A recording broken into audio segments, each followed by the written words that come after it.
Right. Welcome to LUCCI episode number 2, Mighty Healthy.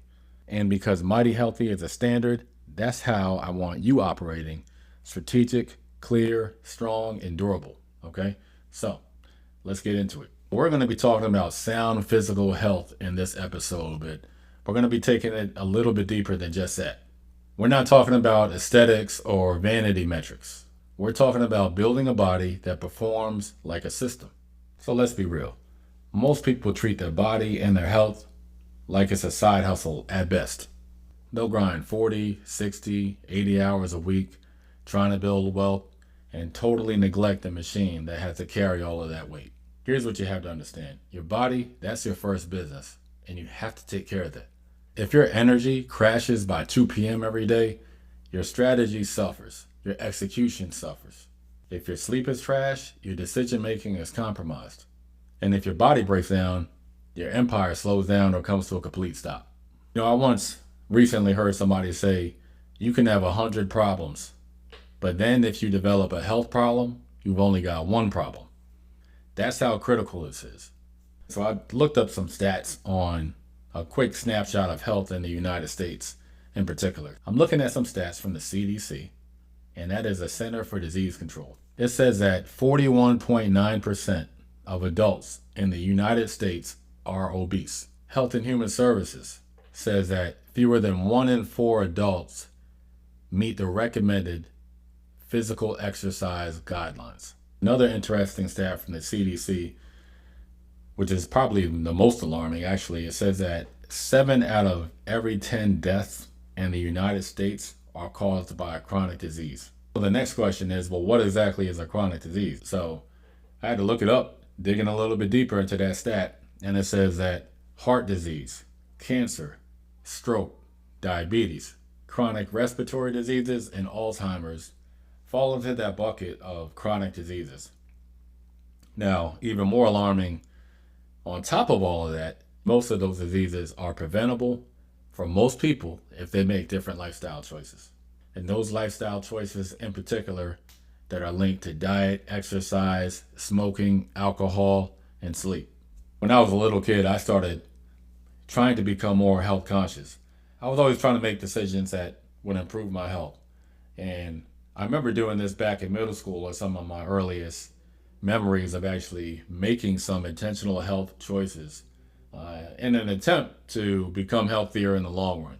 Back in middle school, I remember I actually stopped eating sugary cereals like Apple Jacks and I stopped eating sugary cereals like Apple Jacks and Fruit Loops. Forgot what else they had. What was it, like Cap'n Crunch? I stopped eating those sugary cereals and traded them in for at least what I thought was a healthier option. I started going with Total and Raisin Bran. I was more focused on getting my vitamins in. So that was a switch that I made back then. Interestingly enough, it didn't stop there, right? So I got my family, luckily they were supportive, and got them to switch to getting some filtered water. I read something about how tap water wasn't the best, and if you filter your water, you can actually have better drinking water, and then it'll have better health effects, right? So I remember back then getting the first water purification system in the house.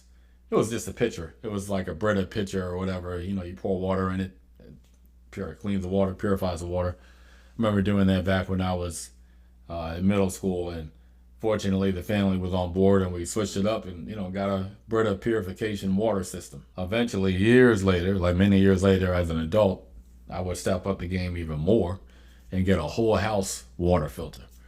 So that's a whole nother level. That's where all the water that comes into your house is actually filtered. Remember also as a kid cutting out the red meat and pork in an attempt to eat healthier and make some healthier decisions.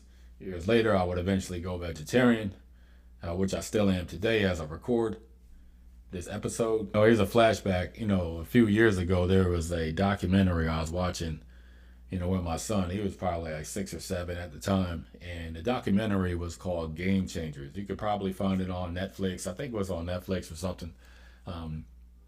But it was pretty interesting that the documentary spoke about the health benefits of having a plant-based diet. And it wasn't necessarily, I don't think, about being vegetarian or vegan, but just being plant based, which, at the core of it is really just having the base of your diet plants. It doesn't mean you don't eat meat per se, but you do actually focus more on plant based items. The core of that Game Changers documentary was the benefits of eating a plant based diet. I remember my son turned to me and said, I don't want to eat meat anymore. Now, here I am. I just bought a bunch of fish and chicken at the time, right? So I mentioned I stopped eating red meat and pork, but I was still eating, poultry and fish. So here I am. I bought all that stuff, and he didn't want to eat it anymore, right?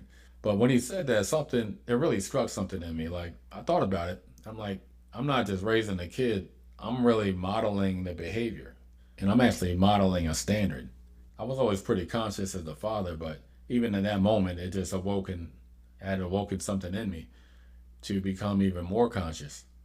And I realized that I'm actually modeling the behavior for him to see, not only just what I eat, but what I tolerate, how I recover, the decisions I make. Everyone talks about generational wealth, but how many people do we hear talking about generational health? We inherit liabilities just like we'll inherit assets, and you'll also inherit habits, and some of those habits need to be broken. So sometimes a real flex is just totally breaking the pattern and breaking the cycle. So I want to give you guys some tips and kind of capture this in a takeaway that's easy to think about. So I just think about the word health, and we turn that into an acronym. And that's H.E.A.L.T.H, health, right? And the H stands for hydration. So I challenge you to do this. First thing in the morning, drink 16 ounces of water. First thing when you get up. Dehydration can kill your clarity. By properly hydrating, you can increase your focus, your sharpness, and your level of alertness. The E stands for exercise.